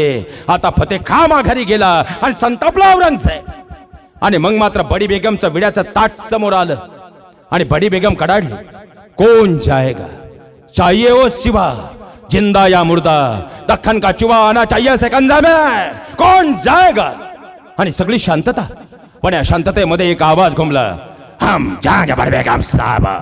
आणि सगळ्यांची नजर गेली. कोण? तो 11 विक्राल देहाचा अफजल खान. हम जाएंगे बडी बेगम साहेबा. आणि बडी बेगमच्या ताटातला विडा उचलला आणि अफजल खान कोसळला. पण हरे झंडे का सपना लिया आया था अफजल इस माती में, छत्रपति ने घुसा दिया था भगवा उसकी छाती पे. अफजल कोसळला आणि महाराष्ट्राच्या रौद्राला खिंडीत पकडायला आता चाल आखली जाऊ लागली. पण तरीही माझा राजा मात्र या सगळ्या संकटांना पूर्ण उरला. कारण राजांच्या जवळ होतं काय? राजांचा इतिहास आमच्यापर्यंत पोहोचला नाही. राजांच्या जवळ होती स्वाभिमानानं भरलेली तेजपुंज असणारे मावळ्यांची फौज आणि दुसऱ्या बाजूला पोटाची खळगी भरणारी औरंगजेबाची फौज. आता सध्या एक वाक्य ट्रेंडिंगला आलं, माझ्या मैत्रीवर मला गर्वच नाही तर माज आहे. इथंही कुणाला असा माज असेल तर उद्या सकाळी उठल्याबरोबर मी सांगतो म्हणून एक काम करावं. सकाळी सकाळी धावत निघावं, ब्रश न करता त्या मित्राच्या घरी जावं, त्या मैत्रिणीच्या घरी जावं आणि त्याला सांगावं, रात्री माझ्या स्वप्नात इंद्रदेव आले होते आणि इंद्रदेवांनी मला असं सांगितलंय, उद्या तू मरणार आहेस. पण ज्याच्यावर तुझा प्रचंड माज आहे असा जर तुझा एखादा मित्र तुझं मरण पेलायला तयार असेल तर मी त्याला घेऊन जातो आणि तुला ठेवतो. आणि विचारा आपल्या मित्राला, जातोस? जाईल. एखाद्या मैत्रिणीकडे धावत धावत सकाळी जा, तिला सांगा रात्री माझ्या स्वप्नात इंद्रदेव आले होते, इंद्रदेवांनी सांगितलंय उद्या तू मरणार आहेस. पण तुझी एखादी मैत्रीण तुझा मृत्यू घ्यायला तयार असेल, तिला घेऊन जातो आणि तुला ठेवतो, होईल तयार? अरे शिवाजी हे नाव उलट वाचलं होतं जीवाशी. जो राजा रयतेच्या कल्याणासाठी सुखासाठी आयुष्यभर स्वतःच्या जीवाशी खेळ करत आला त्याचं नाव शिवाजी. राजे आपल्यासाठी मरायला तयार आहे, आपणही राजांसाठी मरायला हवं. म्हणून तर ही भावना जीवाला जीव देणाऱ्या मावळ्यांच्या मनात निर्माण झाली आणि त्यातून हे स्वराज्य उतरलं. खऱ्या अर्थानं राजांचे मित्र होते कसे? अरे खऱ्या अर्थानं तू पाहिला गेलं तर माझा तान्हाजी त्या उमरडगावचा आपल्या लेकराच्या लग्नाची पत्रिका घेऊन आता राजांकडे निघाला होता. सोबतीला शेलार मामा होता आणि दोघंही निघालेले असताना दुसऱ्या बाजूला राजे मात्र गडाच्या माचीवरून बाहेर समोर दिसताना कोंढाणा निहाळत होते. कारण आधी पुरंदरचा तह घडून गेला होता आणि या पुरंदरच्या तहात आता किल्ले मात्र यवनांच्या मगरमिठीत गेले होते. आणि राजांना माहीत होतं कोंढाणा जोपर्यंत हाती येत नाही, कारण भौगोलिक दृष्टीने विचार केला तर जोपर्यंत कोंढाणा नाही, कारण कोंढाणा म्हणजे स्वराज्याची दुर्बीण होती. कोंढाणा म्हणजे स्वराज्याचा कॅमेरा होता. तो सीसीटीव्ही कॅमेरा असा होता, कोंढाण्यावर उभं राहिलं की सगळ्या बाजूचं साम्राज्य निहाळणं सोपं होतं. पण तोच कोंढाणा खऱ्या अर्थाने यवनांच्या कवेमध्ये होता. कोंढाणा मिळायला हवा. आणि मासाहेबांची नजर राजांकडे गेली. राजांच्या चेहऱ्यावरचं ते विचार विश्व पाहिलं आणि मग मात्र खांद्यावर हात मासाहेबांनी ठेवला आणि उत्तर ते झाल्या, शुभा कसला विचार करतो? आणि राजे डोळ्यातले आसव लपत उत्तर झाले, मासाहेब अहो खऱ्या अर्थानं पुरंदरच्या तहानं खाक झालेलं स्वराज्य पुन्हा उभं राहायला हवं. मासा पुन्हा एकदा स्वराज्याची ललकारी घुरवायला हवी, पुन्हा एकदा स्वाभिमानाची आग जागृत व्हायला हवी. मासाहेब तो कोंढाणा हवाच. पण आता तानभा त्याच्या लग्नाच्या मुलाच्या लग्नाच्या खऱ्या अर्थानं व्यस्त आहे. आता जायला कोणी नाही, आम्ही स्वतः निघावं म्हणतोय. आणि त्याच वेळी मासाहेब उतरल्या, शुभा स्वतः जातीनं निघताय? हो मासाहेब, ठीक आहे, आशीर्वाद आमचा सदैव तुमच्या पाठीशी आहे. मासाहेबांचं बोलणं सुरू होतं त्याच वेळी हुद्र्या धावत धावत आला, आतमध्ये आला, राजांना मासाहेबांना मुद्रा केला आणि उत्तरला, मासाहेब माचीवर खाली तान्हाजी मालुसुरा आणि शेलारमामा आल्या तिची. आणि राजे उत्तर झाले, अरे माझा तान्ह्या आलाय वय. आणि त्याला खाली उभा केला, अरे पाठव की त्याला वर. आणि हुद्र्या धावत गेला. पाहता पाहता तान्हाजी मालुसरे आणि शिलारमामा आत आले. राजांना मासाहेबांना मुद्रा झाला आणि मासाहेबांच्या चरणावर आपला मुलगा रायबाच्या लग्नाची पत्रिका ठेवली. आणि ती पत्रिका ठेवल्याबरोबर तान्हानं वरती मासाहेबांकडे पाहिलं, मासाहेब यायचं बरं रायबाच्या लग्नाला, तुमच्या नातवाच्या लग्नाला. आणि मासाहेब उतरल्या, अरे मला सांगावं लागतंय होय, माझ्या नातवाचं लग्न आणि मी येणार नाही असं होईल होय? पण मासाहेब येणार ना नक्की, राजांच्या सोबतीनं यायचं बरं. आणि त्याच वेळी कान्हाची नजर आता मात्र राजांकडे गेली. राजे अजूनही त्या माचीवरून त्या खिडकीतून बाहेरचा कोंढाणा निहाळत होते आणि ती अवस्था पाहिली. आणि तान्हा शांत पावलं टाकीत राजांच्या जवळ आला. खऱ्या अर्थानं राजांकडे पाहिलं. राज काय म्हणी बे? एवढे शब्द ऐकले आणि राजांची नजर तान्हाकडे गेली आणि राजे उत्तरले, काही नाही रे तान्हा, काही नाही. नाही राज, नाही राज, लहानपणापासून तुमच्या संगतीनं आहे राज. आपले देह दोन असतील पण आत्मा एक आहे राज. जाणतो मी तुम्हाला काहीतरी मनी बेत आहे राज.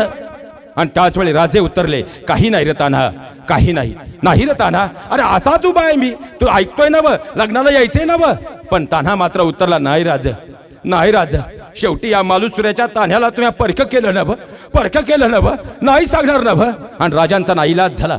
आणि राजे शांतपणे उत्तरले, तान्हा अवस्था तुझ्यापासून लपून ती काय? अरे खऱ्या अर्थानं पुरंदरच्या तहानं खाक झालेलं स्वराज्य पुन्हा उभं राहायला हवं तान्हा. हा रयतेचा स्वाभिमान पुन्हा जगायला हवा तान्हा. तान्हा कोंढाणा घ्यायचा म्हणी बेत आहे. अरे रायबाचं लग्न झालं की निघूयात, आम्ही जायचं म्हणतोय आधी. आणि तेवढे शब्द ऐकले आणि तान्हा उत्तरला, म्हणजे राज केलंच तवा मला परख, केलंच तवा मला परख. हा तान्हा जित्ता असताना राज तुम्ही जाणार नव्हे. आणि राजे उत्तरले, तान्ह्या यासाठी सांगत नव्हतं बघ तुला, तू असाच प्रत्येक वेळे घोल घालतो. अरे तुझ्या घरी मंगल कार्य आहे, मंगल कार्य, रायबाचं लग्न. आणि तान्हा उत्तरला, कसलं मंगल कार्य आलंय राज, कसलं मंगल कार्य आलंय राज. अहो दिवसा ढवळे इथं आया बहिणींच्या आबरूची लक्तर वेशीला टांगली जावी आणि माझ्या घरी मांडव सजावा राज. दिवसा ढवळ्या आया बहिणींच्या बांगड्या फुटाव्या आणि माझ्या घरी हिरवा चुडा सजावा राज. नव्हे, नाही राज, आजपर्यंत शांत होतो कारण तुमचा आदेश नव्हता. अहो यवनांची कोल्ही कुत्री गदाडी जर स्वराज्याकडे वाकड्या नजरेनं पाहणार असतील तर आता ही तलवार पुन्हा म्यानात जाणार नाही राजे. आणि त्याच वेळी राजे उत्तरले, म्हणून सांगत नव्हतो बघताना तुला. अरे तुझ्या घरी मंगल कार्य, रायबाचं लग्न, ते झालं का निघूया. एवढे शब्द ऐकले, हातातल्या पत्रिका भिरकावल्या आणि तान्हा उत्तरला, नाही राज, कोंढाणा म्हणजे तुमचं हलवं काळीज आहे राज.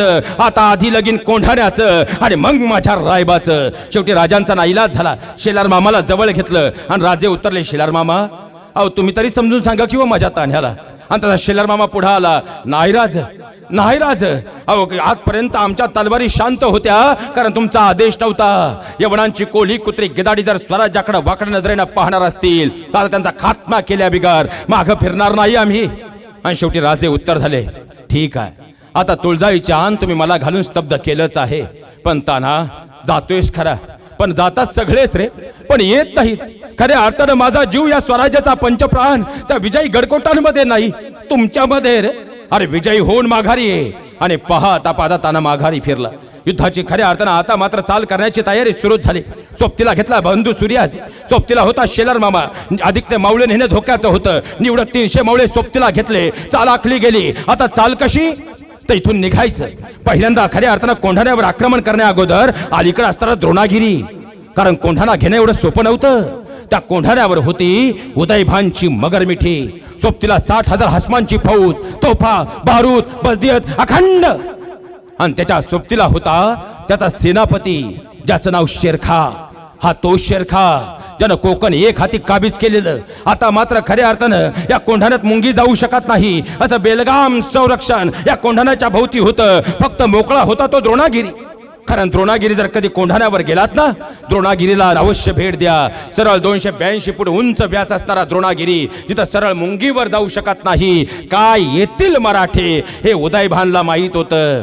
पण लोहा नाही पोलाद हाय मराठा, उशिवबा की अवलाद हाय मराठा, हे मात्र उदयभान विसरला होता. आता भेट ठरला. खऱ्या अर्थानं मावळ्यांसोबत निघायचं, जंगल अडवाटेचा प्रवास पार करायचा. पुढे गुंजवणी लागेल, गुंजवणी पार करायची, द्रोणागिरीपर्यंत पोहोचायचं, द्रोणागिरीवर दोरखंड टाकायचा, वरपर्यंत जायचं, कोंढाण्यावर झेप घ्यायची आणि मात्र कोंढाणा हस्तगत करायचा. आता योजना आखली गेली आणि मावळे निघाले. जंगलाच्या आडवाटेचा प्रवास. 4 फेब्रुवारी माघ नवमीच्या अमावस्येची काळ रात्र आणि मावळ्यांचा प्रवास सुरू झाला. पाहता पाहता जंगलाच्या आडवाटेने जाताना एखादा सळसळणारा नाग यायचा, फनकन फना काढायचा, मावळ्यांच्या रक्ताचा वास यायचा, पुन्हा बाजूला निघून जायचा. मावळे पुढे सरकत राहिले. गुंजवणी समोर आली. आता गुंजवणी ही मावळ्यांनी पार केली. आम्हाला बोलायला सोपं, गुंजवणी पार केली. तुम्हाला ऐकायला सोपं, गुंजवणी पार केली. पण कधी जर गेलात ना कोंढाण्यावर, आवर्जून गुंजवणी नदीला भेट द्यायला जा. हे गुंजवणी, या नदीला गुंजवणी हे नाव का पडलं माहितीये? गुंज म्हणजे आवाज. ज्या पाण्याच्या प्रवाहाचा वेग इतका अति प्रचंड आहे की त्या पाण्याच्या प्रवाहाचा आवाज म्हणजे गुंज पुढच्या 3 किलोमीटर पर्यंत ऐकायला येते. ज्यामध्ये सरळ मासा पोहून पार होऊ शकत नाही. त्यातही भौगोलिक दृष्टीने अभ्यास केला. अमावस्येची काळ रात्र, ज्या रात्री पाण्याला दुप्पट वेग असतो, अशा वेगवान पाण्यामध्ये मावळे पोहून पार झाले. ऐकायला बोलायला इतिहास फार सोपा आहे, पण जेव्हा स्वराज्य यज्ञकुंडामध्ये आपण स्वतः उतरण्याचा प्रयत्न करतो तेव्हा वास्तवात कळतं स्वराज्य उभं कसं राहिलंय. गुंजवणी पार झाली. द्रोणागिरीच्या कड्यापर्यंत मावळे पोचले. आता दोरखंड फेकायचा, द्रोणागिरी पार करायचा. मावळ्यांमध्ये खऱ्या अर्थानं उल्हास भरला. स्वयंमनाची आग देत हर हर महादेवचा गदर झाला आणि तान्हानं दोरखंड घेतला. दोरखंडाला गळ लागलेली, दोरखंड फेकला पण दोरखंडाची गळ काही बसली नाही. दोरखंड खाली आला, हरण महादेवचा गदर झाला. पुन्हा दोरखंड फेकला, दोरखंडाची गळ लागेना. दोरखंड खाली निसळला, खडकावरून खाली आला. पुन्हा दोरखंड उचलला, पुन्हा दोरखंड फेकला. आता गळ बसली, पाहता पाहता ओढून पाहिली, गळ निसटली, गळ खाली आली. पुन्हा दोरखंड घेतला, दोरखंड टाकत राहिला. शेवटी गळ बसली, ओढून पाहिलं, वारे भले पट्टे शब्बास. आणि मग मात्र मावळ्यांकडे पाहिलं. मावळ्यांना इशारा झाली आणि मग मात्र फटाक्याची लढ लागावी असे मावळे पुढे आले. वेगाने एकामागे एकामागे एकामागे एकामागे एकामागे एकामागे एकामागे एकामागे एकामागे एकामागे एकामागे एकामागे एकामागे एक एक मावळा चित्या चालीनं वरवर जाऊ लागला. आता मात्र खालून तान्हा सांगत होता, वारे पठ्ठे भले शबा. आणि मावळे मात्र सरसत सरसत द्रोणागिरी पार करत होते. एकामागे एकामागे एकामागे एकामागे धावत होते, वेगाने वरवर चढत होते. पण त्याच वेळी 101 मावळ्यांचं वजन त्या दोरखंड पेलेनासा झाला. त्याचा पिळ निष्ठू लागला. पाहता पाहता पिळ मोकळा होत गेला. शेवटी धडाम धड या आवाजा बरोबर नीरव शांतता पसरली. कारण खऱ्या अर्थानं तान्हाला क्षणभर कळेना काय झालं. तान्हाचं अंग रक्तानं माखलेलं. कारण 101 मावळे वर जाताना दोरखंड कोसळला होता. जसा खऱ्या अर्थानं 282 फूट वर जायचं होतं, तसंच खाली खोल खाईमध्ये आता मावळे दोरखंड पडल्यानं खाली कोसळले होते. कुणाच्या खऱ्या अर्थानं मेंदू फुटून आता मेंदू बाहेरचं साम्राज्य निहाळत होता, तर खडकातले अनुकुचतार दगड पोटात घुसून आतली आतडी बाहेरचं साम्राज्य निहाळत होती. उडाले रक्तानं तान्हा मात्र लालबुंद झाला होता. तान्हा स्तब्ध होता आणि सूर्यानं पाठीवर हात ठेवला. तान्हा पाहतोस तव. तान्हा मात्र शांत स्तब्ध. आणि मग मात्र सूर्यानं दोन्ही खांदे तान्हाचे पकडले. तान्हा पाहतोस तव. आणि तान्हा शांतपणे उत्तरला, सूर्या नीट बघ, ते रक्त नाही, तर भगवान पुन्हा वर जायला हवं. पुन्हा दोरखंड फेकला, हर महादेवचा गदर झाला. पण आता तान्हा पहिल्यांदा निघाला, मध्ये मावळे निघाले, मग सूर्याजी निघाला. हर महादेवचा गदर हो एकामागे एकामागे एकामागे एकामागे एकामागे एकामागे एकामागे एकामागे एकामागे एक एक मावळा वरवर जाऊ लागला. पाहता पाहता द्रोणागिरीवर पोहोचला आणि यवन जागेवर झोपवले. उठून उभे राहिले. रायमात काय होता, पण आज वाचवायला कोणी नव्हतं. पाहता पाहता तलवारीवर ढालीवर तलवार पडत गेली आणि यवन जागेवर संपवले. तसा शेरखा पुढे आला आणि सूर्याजींना पहिल्याच गावात शेरखाला आडवा केला. आणि मग मात्र मावळे स्तब्ध झाले. दुसऱ्या बाजूला यवनही स्तब्ध झाले.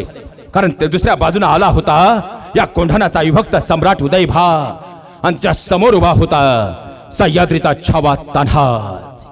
आणि मग मात्र उदयभानची विषारी नजर तान्हावर गेली आणि उदयभान उत्तरला, कौन है तो. आणि तान्हा उचलता झाला. नाही वळखलं. चुप खामोश, सच में बता कौन है तो.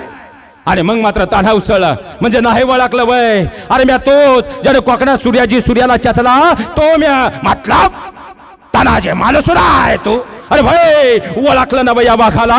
ये अरे पाहता पाहता पुढचा वार झाला. तान्हानं तो वार चुकवला. तान्हाचा पुढचा वार झाला उदयभानच्या मस्तकावर. जिरटोप कोसळला. पण त्याच वेळी पाहता पाहता उदयभानचा पुढचा वार झाला तान्हाच्या डाव्या दंडावर. दंड कोसळला. रक्ताची धार लागली. तान्हानं डोईवरची पगडी काढली. पुन्हा दोरखंड खऱ्या अर्थानं पाहिला गेलं तर डाव्या दंडावर बांधली. हातातली तलवार मात्र निखळून पडली होती. दुसऱ्या हातात ढाल तशीच होती. ढाल खाली सोडली. पुन्हा तलवार घेतली. सब दिशी वार होत राहिले. यवन कोसळत राहिले. आणि उदयभानला कळून चुकलं हाताशी येणार नाही.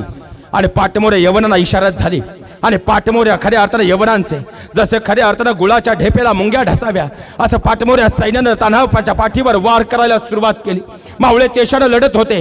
सुभेदाराची ती आग आता मावळ्यांच्या अंतकणापर्यंत पोचली होती. तान्हा मात्र लढत राहिला. उदयभानवर वार करत राहिला. उदयभानचे वार चुकवत राहिला. पण या वारांमध्ये माझा तान्हा मात्र रक्तानं माखून लालबुंद झाला. पण तरी शेवटपर्यंत लढत राहिला. शेवटी पुढचा वार झाला उदयभानच्या मस्तकावर आणि उदयभानचा वार झाला तान्हाच्या पुन्हा उजव्या दंडावर. तान्हा कोसळत राहिला. पाठमोऱ्या पाठीवर वार होत राहिले. आणि जसा तान्हा कोसळलेला पाहिला सूर्याची धावत आला. शेवटी खऱ्या अर्थानं तान्हा मात्र खाली कोसळलेला. त्या तान्हाचं डोकं सूर्यानं आपल्या मांडीवर घेतलं. अवस्था पाहिली आणि उत्तर झाला, तान्हा माझ्या आधी निघाला वय. अरे मालू सूर्याची औलाद आपली. राजांकडे येताना राजांना शबूत दिला होता. कोंढाण्यावर भगवा फडकल्या बिगर आता माघारी फिरायचं नाही. पण ताना माझ्या हाती निघाला, मालुसुऱ्याचा शब्द राखायला हवं ताना. आणि त्याच वेळी तानानं सगळी ताकद एकटवली. उत्तर ताना, सूर्या म्या निघालो रे, तुझ्या हाती निघालो बघ. पण मालुसुऱ्याची औलाद आपली राजांना निघताना शब्द दिला होता, कोंढाण्यावर भगवा फडकल्या बिगर आता माघ फिरायचं नाही. सूर्या तुझ्यावर जबाबदारी रे. आणि अखेरचे डोळे मिटले आणि ही अवस्था पाहिली, तानाचे मिटलेले डोळे पाहिले. सूर्याजीला कळेना काय करावं. शेवटी जोरात किंचाळला, ताना. पण आवाज खऱ्या अर्थानं तान्हाच्या कानावर जाईपर्यंत तान्हाचे पंचप्राण स्वर्गाच्या दिशेने निघून गेले होते. तान्हा कोसळला. ही अवस्था मावळ्यांनी पाहिली. सुभेदार कोसळला. मावळ्यांना कळेना काय करावं. आणि मावळे मात्र माघारी फिरले. आता मात्र पराभवाची धास्ती मनात भरली. सूर्याने त्या क्षणाला पाहिलं, डोळ्यात चमक आली. सरदिशी जागेवर उठला, मागचा पट्टा फिरवला, पाहतावर दोरखंड कापला आणि मावळ्यांका पाहिलं. अरे मावळ्या, तुमचा बाप इथं सुभेदार मरून पडलाय आणि तुम्ही माघारी फिरताय. अरे मावळ्या, मावळे, शिवरायांचे मावळे आणि भेकडासारखं मागं पळताय. आता एक तर मागं फिरायचं असेल तर कड्यावरून उडी टाकून मरा, नाही तर खऱ्या अर्थानं यवनांना संपून कोंढाण्यावर भगवा फडकून विजयी व्हा. मावळ्यांनी दुसरा पर्याय निवडला. कोंढाण्यावर भगवा फडकला. माझा ताना स्वर्गात गेला, पण कोंढाण्यावर भगवा फडकूनच गेला. एक तरी मित्र आहे असा आमचा. खऱ्या अर्थानं आमची संगत चुकली. आमची पंगत वेगळ्याच लोकांबरोबर रात्री 12 नंतर बसू लागली आणि आमचा भूत भविष्य वर्तमान सगळाच अधोरेखित खऱ्या अर्थानं ओशाळला गेला. शोकांतिका खऱ्या अर्थानं पाहिला गेलं तर शिवा अवघ्या 2-2.5 महिन्यापूर्वी आलेला, पण राजांच्या स्वराज्यात दाखल झालेला आणि त्याच वेळी राजे पन्हाळ्यावर जेरबंद झाले. आणि अशाही समयी मृत्यू समोर दिसत असतानाही मात्र खऱ्या अर्थानं तान्हा लढत राहिला. खऱ्या अर्थानं जसा तान्हा लढत राहिला तसा शिवाही मृत्यूला सामोरा गेला. फक्त शिवाच नाही तर इकडं खऱ्या घोडखिंडीमध्ये स्वतः प्राण मृत्यू समोर दिसत असतानाही माझा बाजीही प्राणांची बाजी लावून खऱ्या अर्थानं घोडखिंडीला पावन खिंड करून गेला. एक मावळा स्वराज्यासाठी प्राणांची आहुती देत गेला. एक तरी मित्र आहे असा आमचा. राजांचं चरित्र फक्त आम्ही ऐकण्यापुरतं खऱ्या अर्थानं 2 मिनिटासाठी त्यावरती आनंद व्यक्त करतो, 2 मिनिटासाठी डोळ्यातले आसू घालतो. पण शिवरायांचं चरित्र वास्तवात कधी समजून घेतो का, हा मात्र विचार करण्याचा प्रश्न आमच्या नजरेसमोर कधी येत नाही. हे सगळ्यात मोठं वास्तव आहे. माझ्या राजाच्या कर्तृत्व गाथेमध्ये जसं खऱ्या अर्थानं संस्कारांचं वलय आहे, जसं चरित्राचं वलय आहे, त्याप्रमाणे खऱ्या अर्थानं नवनिर्मितीच्या नवसामर्थ्याचाही वचन आहे. कारण खऱ्या अर्थानं धर्मामध्ये जे योग्य आहे त्याच्या जीवनात त्यांनी अंगीकार केला, पण जे चुकीचं आहे त्या अंधश्रद्धेला मुठमाती देण्याचं कामही छत्रपती शिवरायांनी केलं. हे सगळ्यात मोठं वास्तव आहे. ते अरब यायचे, आमच्या मातीत यायचे, भर तारवावर आमच्या आया बहिणींच्या अब्रूचे लक्तर वेशीला टांगायचे, माघारी निघून जायचे. 6 किलोमीटरच्या पुढं गेले की मात्र खदखदून हसायचे. कारण 5 ते 6 किलोमीटरच्या पुढं सिंधू बंदीनुसार शास्त्र धर्मानुसार पुढं जायची परवानगी नव्हती. राजांनी ओळखलं खऱ्या अर्थानं जर असंच चालू राहिलं तर हे अरब येत राहतील, आमच्या आया बहिणींच्या अब्रू लुटत राहतील आणि पुन्हा 7 किलोमीटरवर जाऊन खदखदा हसत राहतील. ती सिंधू बंधू मोडण्याचं पहिलं खऱ्या अर्थानं द्योतक कोणी केलं असेल, ती धमक जर कोणी दाखवली असेल ती छत्रपती शिवरायांनी दाखवली. म्हणून त्यानंतर एकही अरब वाकड्या नजरेनं या हिंदुस्थानच्या मातीत येऊ शकला नाही. हे सगळ्यात मोठं वास्तव आहे. माझ्या राजानं मौर्य चंद्रगुप्तानंतर खऱ्या अर्थानं पुन्हा एकदा जे साम्राज्य, कारण रामगिरीचं साम्राज्य आलं, विजापूरचं साम्राज्य निर्माण झालं, ही सगळी साम्राज्य उभी राहिली. राजांच्या अगोदर अनेक मराठा राजांनी, हिंदू राजांनी स्वतःचं साम्राज्य उभं केलं. महाराणा प्रतापांपासून अनेकांनी आपलं राज्य निर्माण करण्याचा प्रयत्न केला, पण काळाच्या ओघात मात्र ही सगळी साम्राज्य खऱ्या अर्थानं हळूहळू अधोगतीकडे गेली, म्हणजे संपत गेली. राजांनी याचाही विचार केला. राजे अनेक झाले, साम्राज्य अनेक निर्माण झाले, पण प्रत्येक वेळेस एकच गोष्ट घडत गेली, ती म्हणजे कालांतरानं ही साम्राज्य अस्ताला गेली आणि यवन आमच्यावर आक्रमण करते झाले. का? कारण नवनिर्मितीचं सामर्थ्य आजपर्यंत आमच्या अंतर्गत आम्ही रुजवलंच नाही. म्हणून तर खऱ्या अर्थानं आता आपल्या जवळ आपली शस्त्रसाठा हवा. खरे उद्या जर ह्या लोकांनी आपल्यावरती आक्रमण केलं तर, ज्या ट्रम्प तात्याला आम्ही खऱ्या अर्थानं मांडीवर घेतलं त्या ट्रम्प तात्यानं कधी आमच्यावर 50% टॅरिफ लावला आम्हालाच कळलं नाही. ज्या ट्रम्प तात्याला आम्ही मांडीवर घेतलं, तो ट्रम्प तात्याने खऱ्या अर्थानं कधी आमच्यावरती टेरिफ लावून कधी धमक्या दिल्या कळलंच नाही. कधी आजचा मित्र उद्याचा शत्रू होऊ शकतो आणि उद्याचा शत्रू आजचा मित्र होऊ शकतो. उद्या आमच्याकडे खऱ्या अर्थानं पाहायला गेलं इंग्रजांकडून जहाजं येतात, फ्रेंच लोकांकडून आमच्याकडे दारुगोळा तोफखाना येतोय. उद्या यांनी द्यायचं बंद केलं तर काय करायचं? अशा वेळेस यवनांना परास्त करणार कसे? कारण एकीकडे फक्त औरंगजेब नाही, फक्त आदिलशाही नाही, आदिलशाही, निजामशाही, पोर्तुगीज आणि खऱ्या अर्थानं डचही, म्हणजे चारही बाजूने आक्रमण आहे. आणि आक्रमणामध्ये निभाव लागण्यासाठी जर उद्या हे सगळे एकत्र आले तर आपलं काय? निर्माण झालेलं स्वराज्य मातीमोल व्हायला वेळ लागणार नाही. म्हणून तर राजांनी पहिलं नियोजन आखलं आणि कल्याणला आरमाराची गोदी उभी केली. खऱ्या अर्थानं पाहिला गेलं तर रत्नागिरीमध्ये विजयदुर्गला तोफखान्याचं खऱ्या अर्थानं कारखाना निर्माण केला.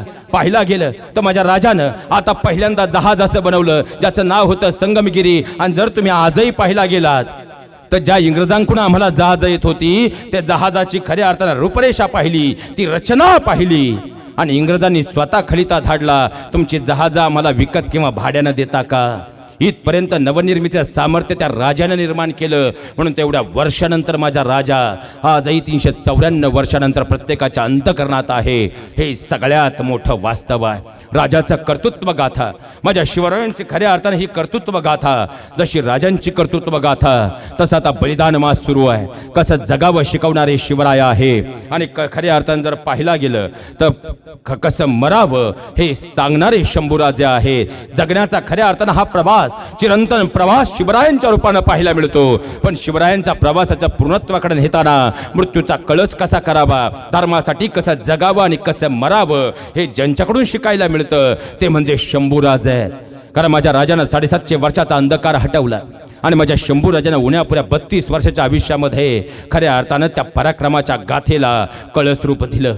खऱ्या अर्थानं माझ्या राजानं, अरे खऱ्या अशा विचार 2 मिनिटं फक्त शांतपणे विचार करा. संभाजी राजांनी जर औरंगजेबाचे जे काही खऱ्या अर्थानं ख्वाब होते ते जर मान्य केले असते तर माझा राजा आनंदानं जगू शकला असता.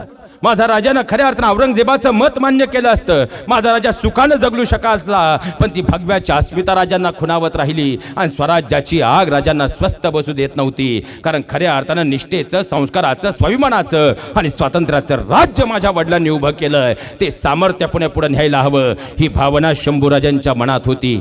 स्वतःला शिवभक्त म्हणवणारे आम्ही, पण मायबापाच्या डोळ्यात आपल्यामुळं पाणी येणार असेल तर वास्तवातले शिवभक्त आम्ही आहोत का याचा विचार करायला हवं. माझ्या शंभूराजाने मृत्यूचाही सोहळा साजरा केला. अरे तो मालोजी कोसळला आणि शंभू जेरबंद झाला. खऱ्या अर्थानं इतिहासाच्या पानांनी इथंच कलाटणी घेतली आणि खऱ्या अर्थानं माझ्या राजाचा मृत्यू सुद्धा भागवतातल्या ग्रंथाप्रमाणे पूर्णत्वाला नेला. कारण खऱ्या अर्थानं तो मृत्यूही असा होता की तो ऐकताना बोलताना शहारल्याशिवाय राहत नव्हतं. कारण राजानं कर्तृत्वाची गाथा पुढच्या 40 दिवसात इतिहासाच्या प्रत्येक पानाला कायमची कलाटणी देऊन गेली. अरे मालोजी कोसळला आणि संभाजी जेरबंद झाला. पाहता पाहता औरंगजेबाच्या सामने संभाजीराजांना आणण्यात आलं आणि त्याच वेळी आस्ते कदम आलमगीर औरंगजेब आपल्या सिंहासनाकडे निघाला. हे चित्र पाहिलं आणि वसीम गरजला, आलमगीर औरंगजेब के सामने. आणि कविकाला सुचवलं, राजा झुकेंगे नहीं, झुकाएंगे खामोश. आणि वसीम पुढे आला, चुप चुप एकदम चुप, याद रख अल्लाह ताला का गिरफ्त तो. आणि त्याच वेळी मागून आवाज आला, सबूर असद सबूर, अभी बहुत पूछना है इससे. आणि त्याच वेळी आस्ते कदम आलमगीर औरंगजेब आपल्या सिंहासनावरून उठला, संभाजीराजांच्या समोर आला. रटलेला संभाजी निहाळला आणि उत्तरता झाला, 9 बरस का था, 9 बरस का था, तब मिला था मैं आगरा में, तब पूछा था हमने इस संभा से, क्यों रे संभा तुम्हें हमारा डर नहीं लगता? तब कहा था इस संभा ने, अरे हमें किसी का डर नहीं लगता, बल्कि हमारे वजह से सबको डर लगता. सच कहा था काफिर ने, सच कहा था. आज तक अभी ठंडा करा दे, लेकिन अब नहीं कैद में हो हमारे. आणि त्याच वेळी औरंगजेबाची नजर शंभूराजांकडे गेली. त्या शंभूराजांच्या डोळ्यातली ती आग पाहिली आणि मग मात्र उसळला औरंगजेब, सांभा आंखें नीचे, कैद में हो हमारे. आज 2 सवाल पूछे जाएंगे तुझे, यही दो सवाल तय करेंगे। रेशमात मात मात का मंजर देखेगा तो या हो गया हा सीरिया। आणि औरंगजेबानं पहिला सवाल फेकला। औरंगजेबाचा सवाल होता, संभा लागो पास ते हमारे चल मरते मर्राटे ना ले पाए दक्खन। तू आया बरहानपुरा, तू आया सूरत, तू आया औरंगाबाद, लुट कर लगा गया खजाना, बता काय खजाना। अरे उसला छावा, अरे हिंदुस्तानचा खजाना, इथल्या मातीचा कण ना कण मानतो आम्ही सोनं। तो गळलास हिंदुस्तान, तो गळलीस लूट, पण आम्ही होणार नाही भिकारी, मागणार नाही तुझ्यासारख्याला बोलावून हिंदुस्तान भीक देतो। अब्दाली पासूनचा इतिहास आहे आमचा। आणि संतापला औरंगजेब। शेवटी उत्तर झाला, हे खुदा रहमत हो गई तेरी, संभा उछल वाली बात करते हो ना हमारे सामने, खुद को देख कैद में हो हमारे, ऊपर वाले की मेहरबानी हो गई। आणि त्याच वेळी त्या खुदाचे आभार मानायला आले औरंगजेब गुडघ्यावर आला। हे चित्र पाहिलं आणि राजांची नजर कवी कलशाकडे गेली आणि राजे उत्तर ते झाले, कवीजी आपलं काव्य फार स्फूर्त असं आम्ही ऐकून होतो। आजपर्यंत आपल्या काव्याच्या अनेक मैफिली आम्ही पाहिल्या, पण आज एवढा सुंदर प्रसंग, न्यारा प्रसंग, अरे मृत्यूचा तांडव शिवतांडव सुरू असताना आपलं काव्य स्फुरत नाही, काय म्हणावं आपल्याला? आणि कविगणच पाहत राहिला। मृत्यूच्या गोटात, औरंगजेबाच्या दरबारात मृत्यू समोर नाचतोय आणि हा राजा म्हणतोय सुचते का एखादी कविता? इथं ही काय कविता ऐकायची वेळ आहे? पण राजांचं रक्ताळे तेजपुंज मुख पाहिलं आणि कविकाला सुचवला, राजन का नाही राजन, तुम हो सांझे खोप लड़े हो जंग, देख तुम्हारा तेज तक तेज औरंग।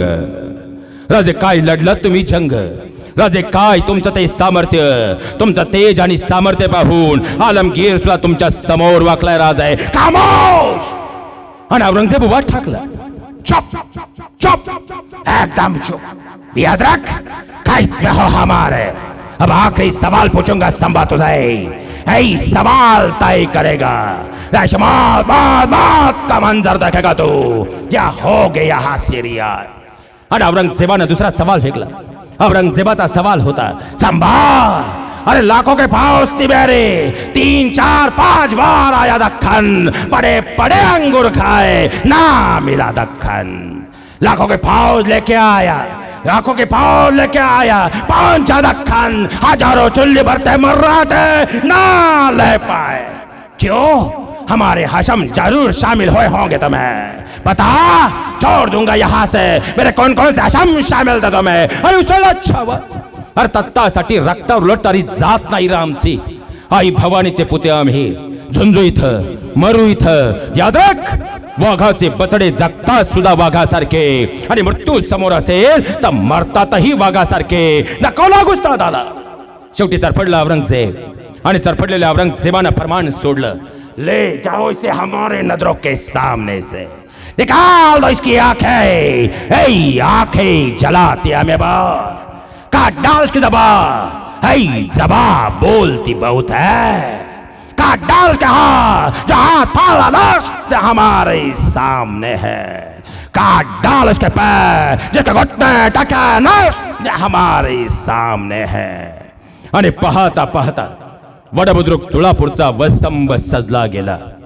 ज्या राजानं उन्हापुऱ्यात 32 वर्षाच्या आयुष्यात कधी पराभव पाहिला नाही, ज्या राजानं हयातभर कधीही खऱ्या अर्थानं पराभवाचं नाव घेतलं नाही, ज्या राजानं हर हर महादेवचा गजर करत स्वयंवराची आग मावळ्यांच्या अंतकरणात भरली, ज्या राजानं दुसऱ्या वर्षी मातृत्वापासून दूर होऊ नये 14व्या वर्षी बुद्धभूषण नावाचा ग्रंथ संस्कृत मध्ये लिहिला, ज्या राजानं आबासाहेबांना दिलेल्या प्रत्येक वचनाचा मान राखला, ज्या राजानं आईसाहेब आबासाहेबांना दिलेलं वचन शेवटच्या श्वासापर्यंत पाळलं, ज्या वाघानं वाघालाही फाडण्याचं या मातीत कसब जाणलं, कसा आहे तो वाघ पाहण्यासाठी रयत उभी होती।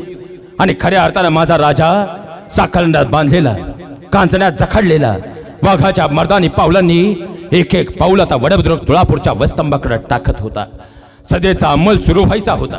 पहिली सदा होती, डोळे काढायचे, 2 हापसी लाल बुंद तप्त साळ्या धुरांच्या रेषा हवेत सोडणाऱ्या, लखलखणारा खऱ्या अर्थानं निखारा पेटलेला त्या निखाऱ्यावरती सळ्या मात्र लालबुंदच झालेल्या. दोन यवन पुढे आले, त्या सळ्या उचलल्या, बाजूला असणाऱ्या फडकी घेतली, त्या सळ्या दोन्ही घेऊन राजे मात्र इकडे सकाळला जखडलेले आणि दोन्ही यवन पुढे निघाले, राजांकडे येऊ लागले, राजांच्या नजदीक येऊ लागले आणि राजांनी डोळे उघडले आणि कळून चुकलं, डोळे जाणार आता. ज्या डोळ्यांनी आजपर्यंत केल्या होत्या इशारती मावळ्यांना, ज्या डोळ्यांनी आजपर्यंत खऱ्या अर्थानं घेतलं होतं आई तुळजाईचं दर्शन, ज्या डोळ्यांनी वयाच्या दुसऱ्या वर्षी पाहिलं होतं माझ्या मासाहेबांना जाताना, या डोळ्यांनी आजपर्यंत दिलं होतं प्रत्येक दिलेलं वचन पूर्णत्वाला नेण्याचा श्वास दिलेलं वचन, या डोळ्यांनी आजपर्यंत खऱ्या अर्थानं रयतेला विश्वास दिला, मावळ्यांना विश्वास दिला आणि शेवटच्या श्वासापर्यंत पाळला. डोळे जाणार आता. आणि राजांनी डोळ्यांची उघडझाप केली, मुखातून जगदंबचा बोल आला आणि राजांनी जसे डोळे उघडले, डोळ्यातली आग पाहिली आणि मग मात्र यवन जागा थंड झाले, जागेवर स्तब्ध झाले, हातातल्या सळ्या फेकल्या, संतापला औरंगजेब. आगे आगे जाना होगा तुम्हें. आणि पुन्हा दोन हशम पुढे आले, त्या सळ्या उचलल्या, पाना निघाले. राजे मात्र जगदंबाचा बोल करत होते. दोन्ही खऱ्या अर्थानं हात साखळीनं जखडलेले, कांजण्यांमध्ये वेढलेले आणि दोन्ही यवन वेगानं पुढे आले. सह्याद्री शांत वारा स्तब्ध झाला. दोन्ही यवन जवळ आले, कुसले.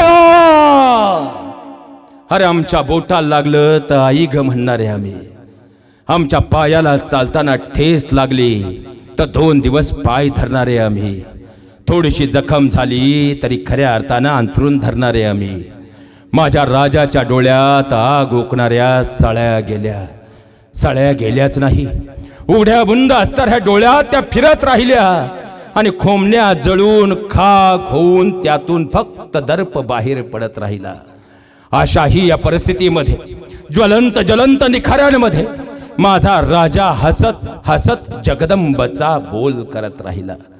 पण विचार करायला वेळ नव्हता, कारण सजेचा आता दुसरा अंमल सुरू व्हायचा होता. दुसरी सजा होती जबान छाटायची. पुन्हा 2 हापसी तलवार सांशी घेऊन निघाले. अस्पष्ट जाणीव झाली जी झाली होती सुरतेच्या लुटेच्या वेळेस. यवनांनी मिरची पूट डोळ्यात टाकलेली असतानाही अचानक हल्ला झाला तरी 22 यवनांना यमदासीने धाडलं होतं त्या राजानं. ती जाणीव झाली कानाला स्पष्ट.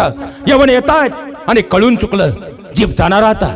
ज्या जिभेने आजपर्यंत हरण महादेवचा गदर केला, ज्या जिभेने आजपर्यंत जगदंबचा बोल केला, ज्या जिभेने आजपर्यंत आबासाहेबांना विश्वास दिला, ज्या जिभेने आजपर्यंत महासाहेबांना विश्वास दिला, ज्या जिभेने आजपर्यंत खऱ्या अर्थानं घेतलेल्या स्वयंमानाच्या प्रत्येक धगीला आपल्या विश्वासाच्या बळावर, तेजपुंज शक्तीच्या बळावर पूर्ण केलं. जीभ जाणार होता आणि अखेरचा जगदंबचा बोल घेतला आणि राजांनी जबडा बंद केला. दोन्ही हशम वेगानं पुढे आले, राजांच्या जवळ आले. जबडा उघडायची कोशिश सुरू झाली. सगळी शक्ती पणाला लागली गेली, पण जबडा उघडे ना. मग कोणीतरी युक्ती काढली. बाजूला असणारा लोखंडी घन घेतला, तो घन उचलला. राजांच्या डोईवर भले वार झाला आणि जशी डोक्यावरती घन पडला, नाकातून कानातून रक्ताची धार लागली. राजा लालबुंद झाला, पण जबडा उघडला नाही. मग कोणीतरी योजना आखली. बाजूला असणारा भाला घेतला. राजांच्या पाठमोऱ्या नांग्या पाठीवर भाला ओरखडत निघाला. मांसाचे गोळे पडू लागले, रक्ताचा पाठ वाहू लागला. शेंदूर फासलेल्या हनुमंतासारखा माझा राजा लालबुंद झाला.